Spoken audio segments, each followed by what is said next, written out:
After I sold my car, drained my savings, and paid off my family's debt, I thought I'd finally earned their love. But the night I came home, my key didn't fit the lock.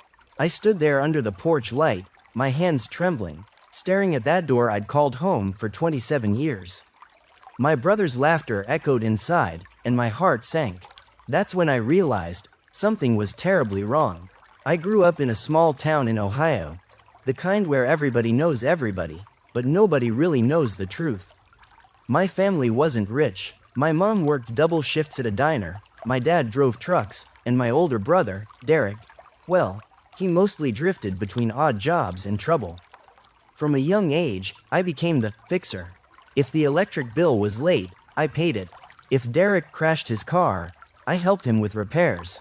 My mom called me her steady rock, but it never felt like love, it felt like obligation wrapped in guilt. By the time I turned 26, I had saved enough to finally get my own apartment.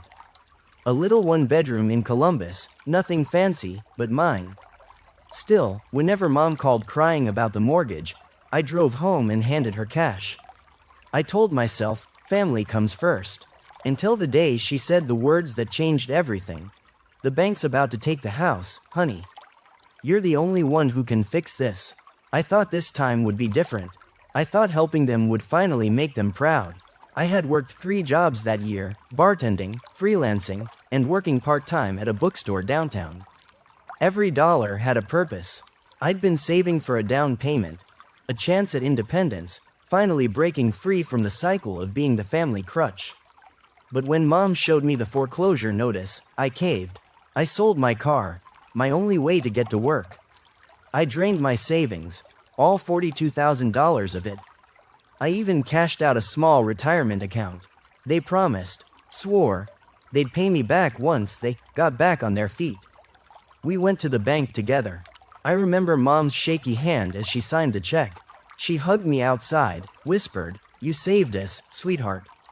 For the first time in years, I felt like I belonged.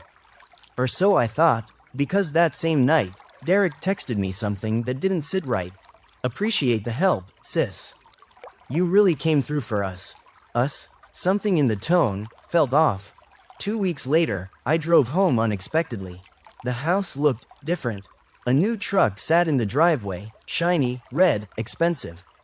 Derek was on the porch, grinning with a beer in his hand. "Like my new ride?" he said, tapping the hood. "Got a good deal. Mom said it's kinda like a reward. We deserve something nice after all the stress." My stomach turned cold. I went inside. The walls were freshly painted, new furniture, even a flat screen I'd never seen before. "Where did all this come from?" I asked. Mom turned, drying her hands. "Honey, don't overthink it. We've been through so much. We needed a little joy." "A little joy?" I repeated. "I gave you everything I had." She sighed. "Family helps family. You'll thank me later when you realize it's all for us." That line, "You'll thank me later," still echoes in my head. I left that night in silence. I cried the whole 2-hour drive home to Columbus. By the time I reached my apartment, the guilt had turned into something sharper, anger mixed with clarity. I started small, quiet. I went to the bank and requested copies of every transaction made with that check. I wasn't on the loan, but since I'd paid directly from my account, they were legally obligated to show the record. That's when I saw it. Multiple cash withdrawals. Big ones. $15,000 here, $10,000 there. They hadn't used all the money to save the house. They'd cleared the debt, then spent the rest. I hired a financial advisor, explained the situation, and he helped me file a fraud claim, not criminal, but enough to freeze some funds and reopen the case with the mortgage lender. When Derek found out, he exploded. "You just ruined everything, Claire. You're tearing this family apart." "No," I said quietly. "You did that the moment you used me." Mom called 17 times that night. I didn't answer once. For the first time in my life, I didn't feel guilty for protecting myself. A month later, I went back home, not to reconcile, but to confront. They sat at the dining table like I was an intruder in their home. "You think you're better than us now?" Mom said, her voice sharp. "No," I said, "just tired of being your safety net." Derek slammed his hand on the table. We're family. I laughed, bitter, hollow. No, Derek. Family doesn't drain you dry and call it love. Mom's voice cracked. I did everything for you. You took everything from me. I cut in. And you can't stand that I finally said no. Silence. Heavy. Uncomfortable. As I turned to leave, Mom whispered, "You'll regret this."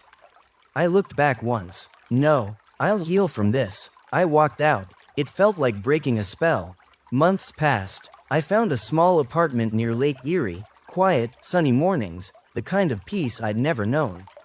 I worked one job instead of three. I read again, slept through the night. Then, last week, I got a text from Mom. The bank wants more payments. Can you help again? Just one last time. I didn't respond. I stared at that message until my eyes blurred. Then I deleted it. It's been 7 months since I last saw them. The silence used to hurt. Now, it feels like freedom. I didn't win. I just stopped losing.